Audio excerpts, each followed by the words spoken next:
반갑습니다. 반갑습니다. 잘 지내셨습니까? 잘 지내셨습니까? 사랑합니다. 사랑합니다. 사랑합니다. 사랑합니다.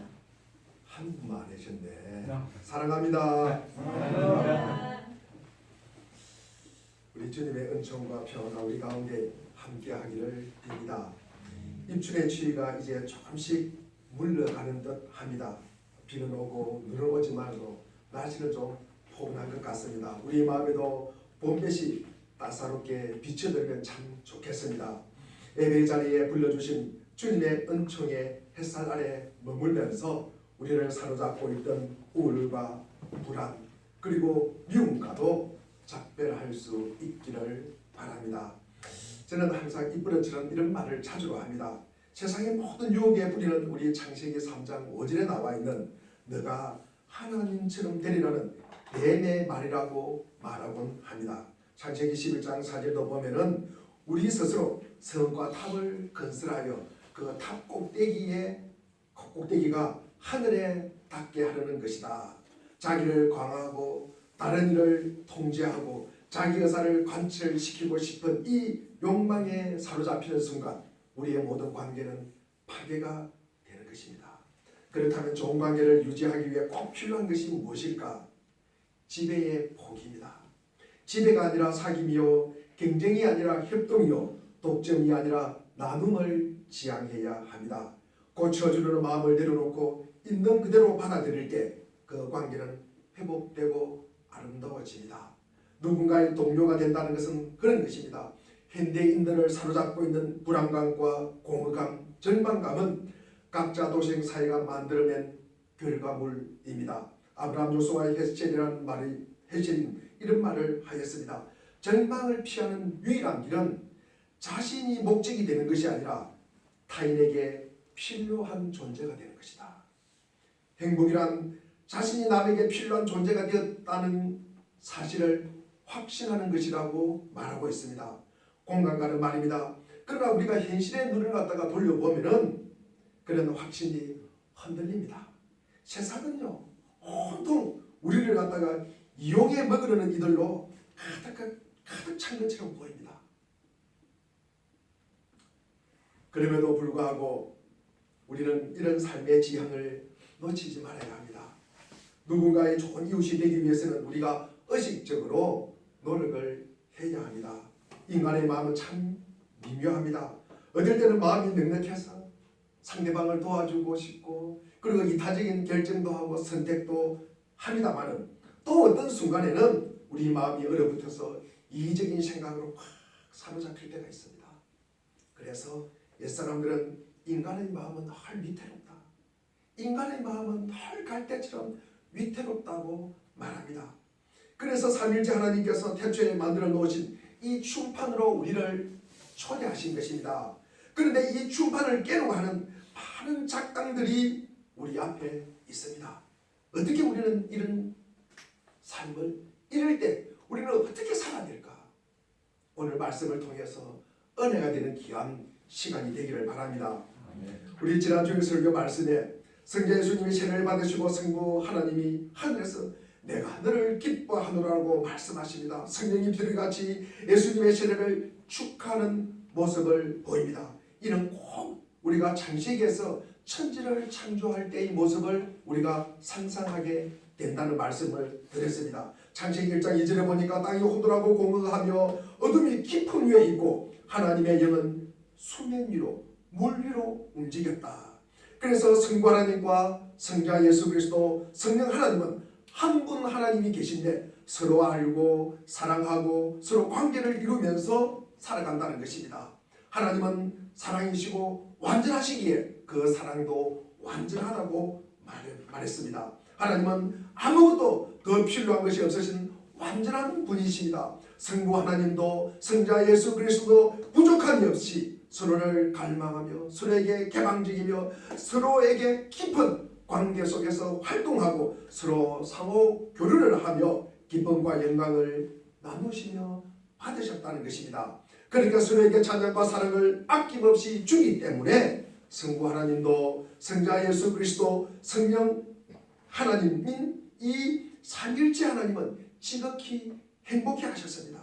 주기 때문에 행복해 하셨습니다. 하나님은 영원전부터 바로 이런 기쁨을 누려오셨습니다. 창조와 구속의 전 과정을 통해서 하나님 아버지와 아들 예수 그리스도 그리고 성령 하나님은 서로에게 퍼주고 서로를 기뻐하고 서로를 높여주고 서로를 찬양하였습니다. 하나님과 그리고 이 예수 그리스도와 성령은 서로의 영광을 무한히 추구하며 그로 인해서 무한히 행복해 하셨습니다. 이런 삼위일체 하나님께서 이 세상을 창조하셨으며 이 세상의 궁극적인 실제는 하나의 기쁨입니다. 하나의 충판을 만드는 것입니다. 영원전부터 하나님이 서로 알고 그리고 사랑하는 성부와 그리고 성자 예수 그리스도 성령의 공동체로 존재하셨다면 그분의 본질은 사랑의 관계입니다. 밀접한 사랑의 관계입니다. 우리는 앞서서 창세기 1장의 이 창조의 과정에서 또 오늘 본문에서 구속주 예수 그리스도의 세례의 모습에서도 성부 하나님과 성자 예수 그리스도 그리고 성령 하나님이 완전한 사랑으로 서로에게 개방하며 아낌없이 상대를 위해주고 무한히 배려하고 상대를 중심에 서게 하려고 애쓰고 있음을 보았습니다. 이런 하나님께서 우리를 지으신 게 분명합니다. 하나님은 이런 충판소 우리를 초대하기 위해서 우리를 창조하시고 만드셨습니다. 여러분은 하나님과 함께 춤을 추고 있습니까?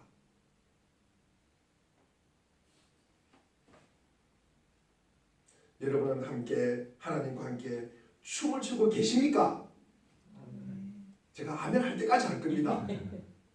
여러분은 하나님과 함께 춤을 추고 계십니까? 아멘.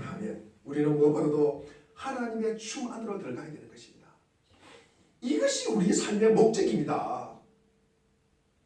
우리는 성부 하나님과 성자 예수 그리스도 성령 하나님은 삼위일체 하나님과 함께 춤을 추기 위해서 창조되었습니다. 아멘. 아멘. 그리고 삼위일체 하나님은 우리를 자기 밖으로까지 사랑과 기쁨의 관계를 확장하기를 원하십니다. 따라서 하나님의 내적인 삶은 서로에 대한 존중심으로 넘쳐납니다. 이를 믿고 살아가는 사람들은 서로 존중해야 합니다. 아무런 이런 사람들은 서로를 영원하게 하는 것이 이유가 있어서 하는 것이 아닙니다. 조건이 있어서 하는 것이 아닙니다. 아무 조건 없이 남들을 있는 모습 그대로 사랑하고 존중하며 섬기는 것입니다.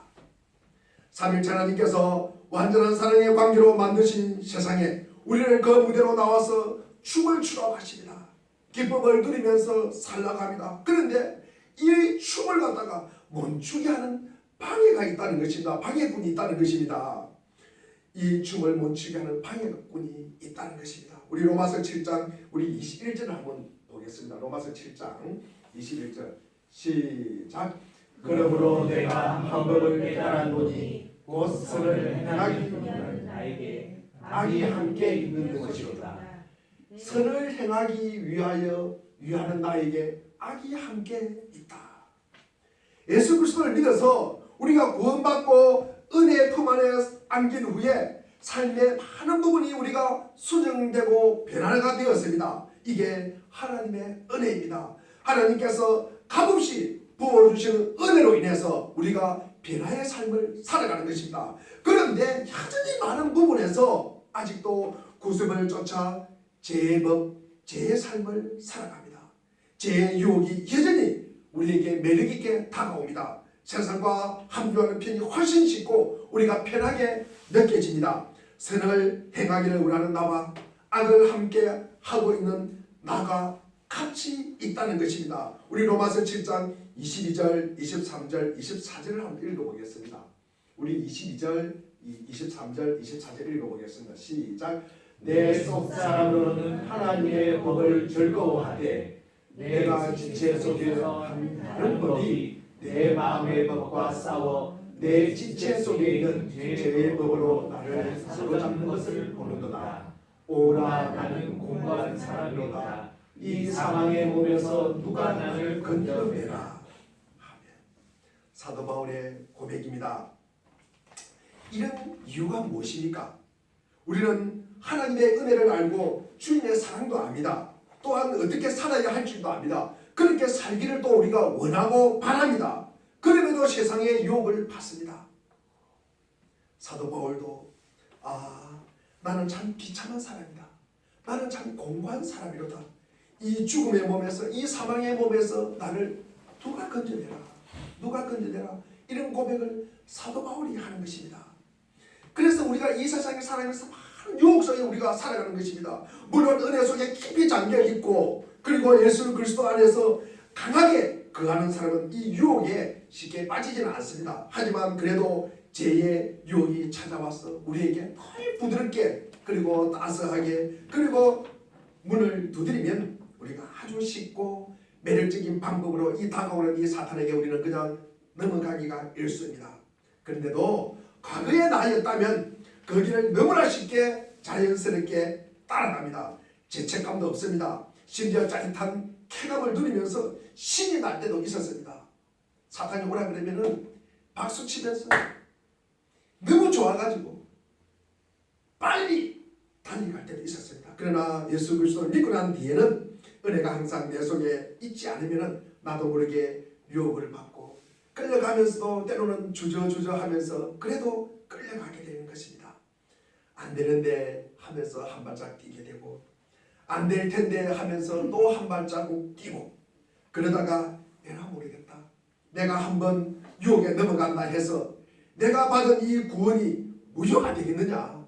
그러면서 죄에 따라가 버립니다. 이런 문제는 초대교회 교인에게도 있었고 초대교회 공동체 안에서도 있었습니다.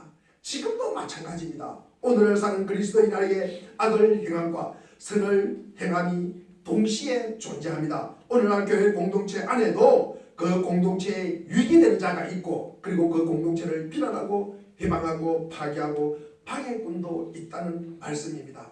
그러면 예수님은 어떻게 했을까? 예수님은 세례를 받은 직후에 어디로 가셨습니까? 광야로 나가셨습니다. 우리 오늘 본문 12절 13절을 한번 읽어보겠습니다. 우리 오늘 본문은 우리 12절 13절을 주로 말씀을 드리겠습니다. 시작 12절입니다. 시작. 성령이 곧 예수를 광야로 몰아내시니라. 광야에서 40일을 계시면서 사탄에게 시험을 받으시며 널제선들과 함께 계시니 천사들이 수종들더라. 아멘. 이 두 구절에서 우리는 궁극적인 실제는 춤입니다. 춤인데 즉 하나님과의 교제입니다. 삼위일체 하나님과의 교제입니다. 그렇지만 우리의 현실은 전투라는 점을 보여주고 있습니다.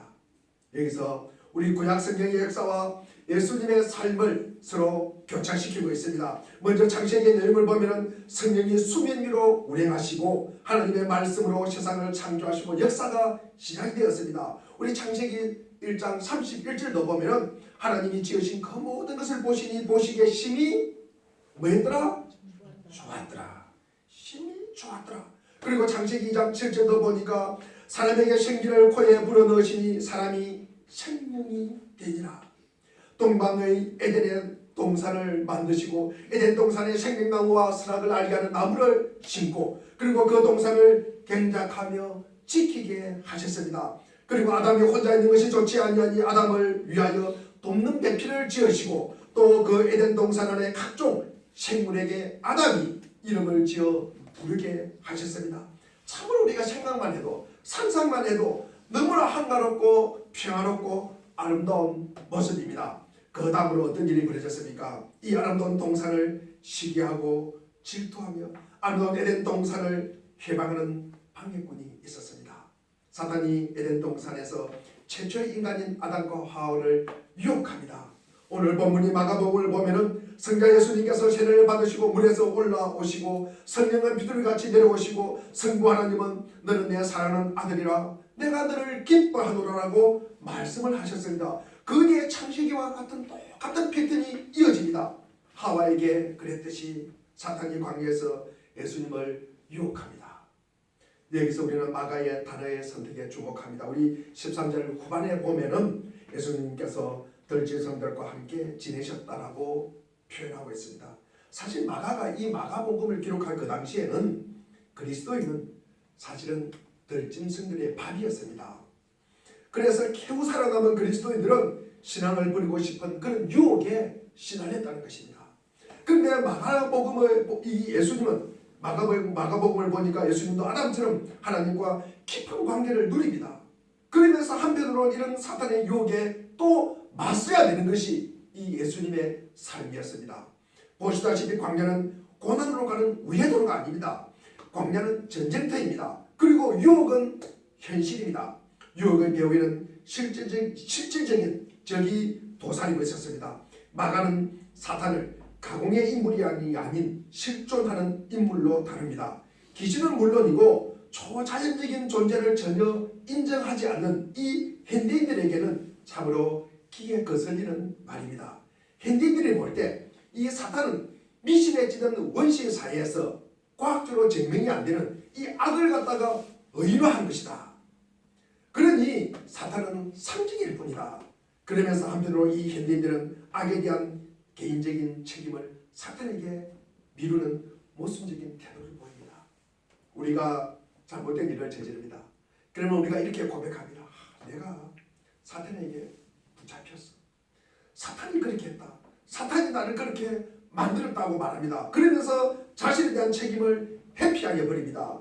하지만 선한 초자연적인 존재인 하나님을 우리가 믿는다면 악한 초자연적인 존재인 사탄의 실제도 믿어야 옳습니다. 성경은 악한 힘들이 매우 실제적으로 존재한다고 기록하고 있습니다. 이 힘들은 말할 수 없이 복잡하고 굉장히 지능적으로 우리에게 다가옵니다. 이런 힘들의 우두머리인 사탄은 우리를 춤에서 끌어내리기 위해서 온갖 유혹을 일삼고 있습니다. 그래서 에덴 동산에서 아담이 사탄의 유혹을 받았고 광야에서는 예수님이 유혹을 받았습니다. 에덴 동산에서 하나님은 아담에게 이렇게 말씀하셨습니다. 창세기 2장 17절에 보니까 그러나 선과 악을 알게 하는 이 나무의 열매만은 먹어서는 안 된다.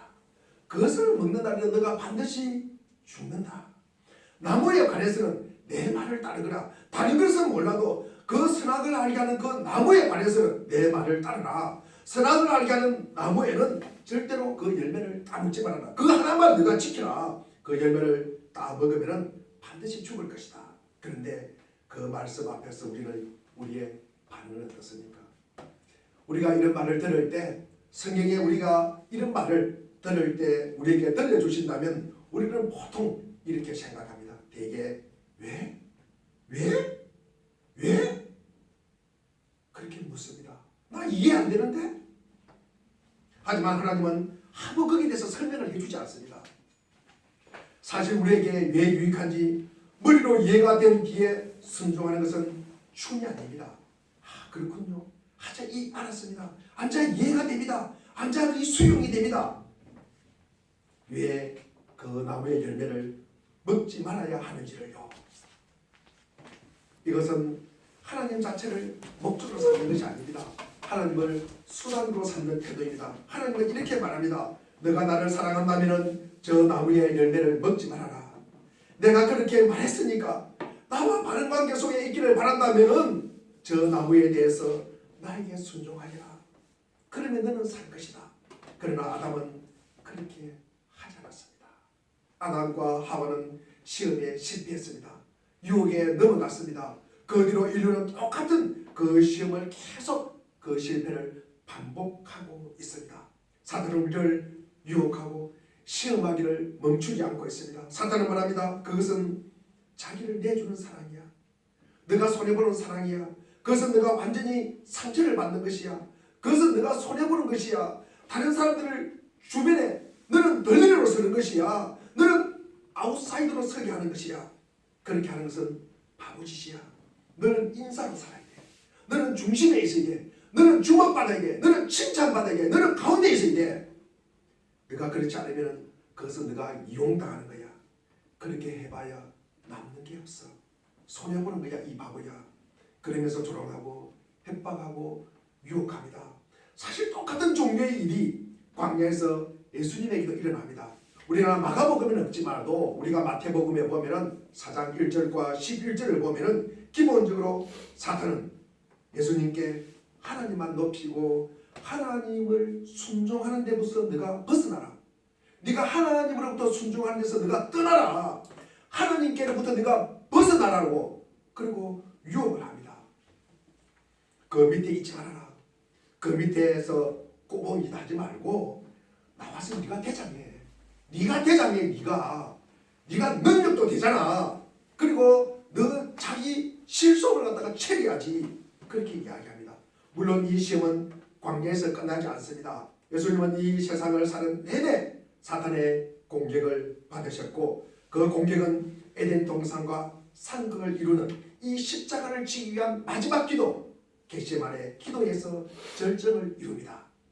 왜 예수님은 한 시간도 깨어서 함께 기도할 수 없는 저 멍청하고 잠자는 그 제자들을 위하여 십자가에 죽어야 하는가? 바보짓이 아닌가? 네가 죽는다 그래가지고 누가 알아주는 사람 있어? 아무도 없는데 그 시간에 네가 눈물을 흘리면서 기도할 때 잠자고 있는데 우리는 또 아담과 하와를 보면서 혀를 끌끌 찹니다. 저런 바보 같은 거 있나? 사탄의 거짓말에 넘어가다니 뻔한 거짓말에 넘어가다니 하지만 우리 마음속에는 사탄의 거짓말이 침투되어 있습니다. 우리는 하나님을 믿기를 두려워하고 있습니다. 아니 그 무엇도 우리는 잘 믿지를 못합니다. 우리는 사탄이 시키는 대로 춤추지도 않고 그냥 멈춰 있습니다. 우리가 무슨 일만 생기면 두려워서 고양이 앞에 쥐처럼 꼼짝을 못합니다. 이것이 사탄이 싸우는 방법입니다. 하지만 하나님은 우리를 무방비 상태로 방치해두지 않습니다. 하나님은 예수님에게 이렇게 말씀하십니다. 나무의 고난에 내 말을 듣고 믿고 순종하면 죽을 것이다. 다만 이 나무는 십자가였고 그리고 예수님은 순종하셨습니다. 예수님은 우리를 추의 세계 속으로 그리고 초대하기 위해서 치열한 전투의 한복판 그것도 가장 앞서서 들어가 계십니다. 예수님은 영원전부터 누리신 것을 우리에게 주시기 위해서 오셨습니다. 때로 가장 치열한 전투의 한복판에서 여러분이 시험도 하고 상처 입고 연약함을 경험할 때 예수님께서는 친히 들으셨던 바로 그분의 말씀을 우리에게 존재 깊은 곳에서 들으시기를 바랍니다. 이는 내 사랑하는 자녀야. 내가 너를 기뻐한단다. 내가 너를 사랑한단다. 우리가 이 말씀을 우리 존재 깊은 곳에서 들으시기를 바랍니다. 그런데 우리가 이렇게 우리의 삶에 침투해 있는 이 시험을 갖다가 이기려면 어떻게 해야 될까? 우리에게 늘 항상 우리에게 상존하는 우리에게 늘 이렇게 유혹하는 이런 시험과 유혹이 우리에게 늘 가까이 다가옵니다. 그럴 때 우리는 이것을 이기려면 어떻게 해야 될까? 첫째로 시험도 이 유혹도 믿음의 사람에게는 성령의 인도합니다. 우리 12절에 보면은 그리고 곧 성령이 예수를 광야로 내보내셨다. 삼일째 하나님의 계획 속에 벌어진 이 세례의 영광이 지나자 말자 시험의 투쟁이 벌어집니다. 여기서 시험의 때를 위해 성령이 예수를 광야로 몰아내셨다. 세례를 받으실 때 임하셨던 그 성령이 지금은 시험을 위해 예수를 광야로 몰아낸 것입니다. 우리는 그리스도인도 이 땅에서 살면서 우리 시험의 공격을 피할 수가 없습니다. 그러나 한 가지 분명한 사실은 확실합니다. 시험은 우리를 실패시키기 위해서 온 것이 아니라 우리의 믿음과 기력을 강하게 하려고 우리의 마음과 영혼의 힘을 북돋아 주기 위해서 왔다는 사실입니다. 시험은 파멸을 의미하는 것이 아니라 선을 의미하는 것입니다. 하나님은 하나님의 보다 나은 투사와 경기자로서 자질을 항상 시켜주시기 위해서 오셨다는 말씀입니다. 어떤 젊은 축구선수가 있다고 생각합시다. 그가 이루팀에서 활약을 합니다. 엄청나게 이루팀에서 재능을 보입니다. 잘 찹니다. 공을. 그래서 싹이 보입니다. 그러면 이 선수를 감독이 지금 1루팀에 있습니다. 그런데 1루팀으로 보내겠습니까? 3루팀으로 보내겠습니까? 어디로 보낼까? 그 감독은 그 선수가 경기를 하기 쉽고 그리고 편안함이 보장되는 3루팀으로 가서 경기를 하라고 할까? 그렇지 않을 것입니다. 오히려 이전보다 경험하지 못한 시험을 받고 어려움을 만나고 고난을 경험하도록 1루팀으로 보낼 것입니다. 감독이 1루팀으로 보낸 것이 이 선수를 힘들어 가지고 죽이고 실패하기 위해서 보낸 것입니까? 죽이려고 보낸 것입니까? 보다 큰 시험이 있다는 것이 바로 이것입니다. 우리의 용기를 확인시키고 투쟁을 위해서 강하게 하는 것이 시험입니다. 성령이 주시는 이런 마음이 우리에게 있기를 바랍니다. 두 번째로 우리의 삶에 침투하는 시험을 이기려면 짐승들도 우리의 친구가 되라는 사실을 알라는 것입니다. 우리 13절에 보니까 예수님께서 들짐승들과 함께 계셨다. 광야에는요, 호본도 있고 곰도 있고 사자도 있습니다. 그러면서 이것들은 험상스럽고 무서운 장면을 생생하게 표현한 것이 아니라 즐겁고 사랑스러운 일입니다. 이런 짐승과 함께 있었다 그래가지고 예수님이 죽었습니까? 예수님이 오늘 본문에서 시험과 광야에서 이 동물들에게 함께 있는데 거기서 죽었습니까? 그런 내용이 있었습니까? 짐승들이 예수의 친구가 되었음을 뜻하기 때문입니다. 이는 하나님의 나라가 임한 모습입니다. 메시아가 임하는 날에 벌어질 일을 미리 보여주는 것입니다. 우리 이사야 11장 6절과 9절 말씀을 우리가 한번 읽어보겠습니다. 우리 이사야에서는 우리가 이런 하나님의 나라 모습을 자주로 표현하고 있습니다. 그 중에서도 가장 대표적인 것이 우리 11장에 기록되어 있습니다. 우리 6절, 7절, 8절, 9절까지 우리 한번 같이 천천히 읽어보겠습니다. 시작. 그때 네가 어린 양과 함께 살며 포도니 어린 염소와 함께 누우며 송아지와 어린 사자와 살찐 짐승이 함께 있어 어린 아이에게 끌리며 암소와 곰이 함께 먹으며 그것들의 새끼가 함께 엎드리며 사자가 소처럼 풀을 먹을 것이며 젖먹는 아이가 독사의 구멍에서 장난하며 젖된 어린 아이가 독사의 굴에 손을 넣을 것이라. 내 거룩한 산 모든 곳에서 해련도 없고 상함도 없을 것이니 이는 물이 바다를 덮은같이 여호와를 아는 지식이 세상에 충만할 것이다. 우리에게 짐승은 아니라 할지라도 사람은 사람인데 내 편이 아니라 반대자, 저기에 해당하는 자들이 널리 있습니다. 짐승만 있습니까? 그렇지 않습니다. 그래서 우리는 늘 미워하고 욕하고 싸우고 찢고 뽑고 죽이고 그리고 살아갑니다. 본인이 스스로 판단하기에 저 사람은 악의 축이다. 저것만 없으면 내가 살 것 같다 할지라도 상종하지 못할 인간은 없습니다. 그가 본시 짐승 같은 인간이라 할지라도 우리가 혐오하고 배척하고 그리고 배제하지 말라는 말씀입니다. 이런 자들과 함께 춤을 추라는 것입니다. 이것이 하나님 나라의 모습입니다. 그리스도인들이 함께 살아내야 할 땅입니다. 우리가 발을 딛고 있는 이 땅입니다. 세 번째로는 우리의 삶에 침투해 있는 시험을 이기려면 천사들이 수종들더라 라는 사실을 알라는 것입니다. 13절에 천사들이 그의 시중을 들었다. 시험 중에는 반드시 도움의 손길이 있습니다. 우리가 내 삶에 고난이 있어요. 어려움이 있어요. 그럴 때마다 내 힘과 내 능력으로 이것을 다 헤쳐나갔습니까? 싸웠습니까? 내 지혜와 내 전략으로 이것을 승리하였습니까? 그렇지 않습니다. 우리가 기대하지도 않았는데 도움의 손길이 있었습니다. 내가 땀 흘리지 않았는데 내가 먹고 그리고 입고 자고 살아가기도 합니다. 성경은 하는 성령의 역사를 보여주고 있습니다. 왕하 6장 우리 15절과 17절도 보면은 이 말씀이 기록되어 있습니다. 엘리사가 그의 아람 군대에 의하여 도단에 틀어박히고 포위당하여 도망갈 길이 없을 때 엘리사는 젊은 종의 눈을 열게 해서 하나님께 속한 이 불말과 불덩크가 그 주위에 둘려 있음을 보게 합니다. 이것이 성령의 눈을 보게 하는 것입니다. 우리에게 성령의 눈이 열리면 근심 걱정이 사라진다는 말씀입니다. 우리에게 성령의 눈이 열리면 두려워하지 않는다는 말씀입니다. 우리가 성령의 눈이 열리면 오늘 본문이 아니라 이 왕하 6장 16절과 마찬가지로 우리와 함께 한 자가 그들과 함께 한 자보다 많을 것이다. 우리와 함께 한 자가 그들과 함께 한 자들보다 많다는 사실을 우리는 알게 되는 것입니다. 이로부터 우리 아람 군대 이 무대가 다시는 이스라엘 땅에 들어오지 못했다. 우리 왕하 6장 23절에 기록하고 있습니다.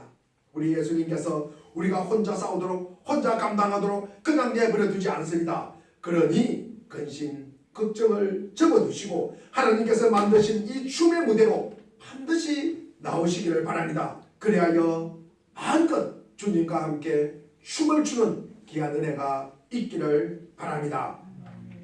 성부 하나님과 성자 예수 그리스도 성령 하나님은 태초에 이 땅을 창조하실 때도 그랬고, 그리고 구속주 예수께서 세례를 받으실 때도 서로에게 완전한 사랑을 나타내며 보여주며 서로를 존중하고 서로에게 중심에 서도록 애쓰는 분이십니다. 그러면서 성부 하나님과 성자 예수 그리스도 성령 하나님 이 세 위격이 사랑의 춤판을 벌리고 있으면서 우리 보고 함께 춤을 추자고 오라고 초청하는 것입니다. 그 초청에 응하여 오시는 사람에게는 기쁨을 줍니다. 그리고 구원의 기쁨을 우리에게 선물을 하십니다. 그러면서 다른 이웃과 함께 그 춤판을 더욱더 크게 넓혀가기를 바랍니다. 그런데 우리에게는 죄의 법과 죄의 법과 성령의 법이 늘 함께 존재합니다. 때로는 죄의 법이 나를 사로잡을 때가 있습니다. 그래서 우리는 의심합니다. 그래서 우리는 불안합니다. 그래서 우리는 두렵습니다. 그래서 우리는 움직이지를 못합니다. 그래서 춤추지도 못합니다. 그래서 즐겁지도 않습니다. 우리가 그리스도인이라면 우리 성부 하나님과 성자 예수 그리스도 성령 하나님도 우리와 함께 우리에게 무엇을 받으려고 오신 분이 아님을 알게 되는 것입니다. 즉 우리의 것을 빼앗으러 오신 분이 아닙니다. 우리의 것을 우리에게 무슨 손해를 주려고 주님께서 우리에게 오라고 하는 것이 아니라는 사실을 우리는 늘 기억하시기를 바랍니다. 주시기 위해서 오셨습니다. 은혜도 주시고요, 사랑도 주시고요, 우리에게 자유와 생명도 주시는 것이 우리 주님이십니다. 그분의 제자를 발을 씻겨 주셨듯이 그분은 모든 피와 살을 우리를 위해서 주셨습니다. 예수님께서는 모든 것을 주시고 가셨습니다. 거기에 예수의 마음이 있는 거예요. 그 마음을 아는 게 진리요 길이요 생명입니다. 그 마음을 알므로 우리는 믿음을 지킬 수가 있는 것입니다.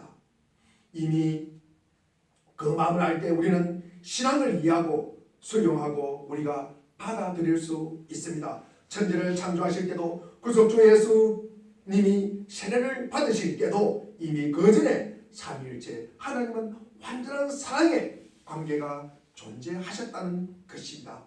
그런데도 에덴 동산에서 우리가 하나님처럼 되고 싶다는 이 뱀의 유혹에 넘어갔습니다. 세례를 받으신 후 예수님께서는 사탄에게 엎드려 경배하면은 천하만국과 영광을 다 너에게 주마는 이 사탄의 유혹을 받습니다.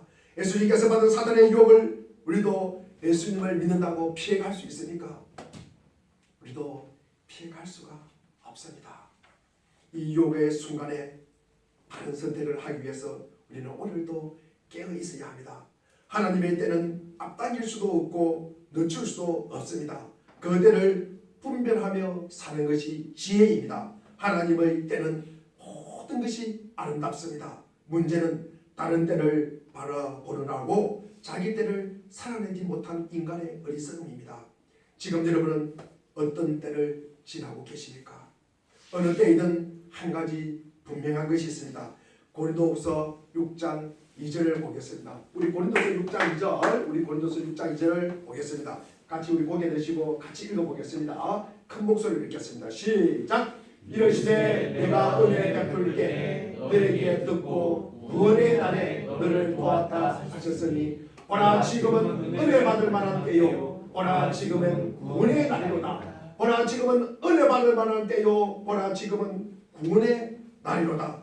지금 사랑하십시오. 지금 부르심에 응답하십시오. 지금 사랑의 춤을 추십시오. 지금 누군가의 버팀목이 되십시오. 지금 누군가의 정의 펜에 드십시오. 지금 누군가의 설당이 되십시오. 지금 누군가의 도움이 되십시오. 삶의 분기점은 언제나 어디서나 있습니다. 선택의 갈림길은 매 순간 우리 앞에 놓여 있습니다. 삼일째 하나님의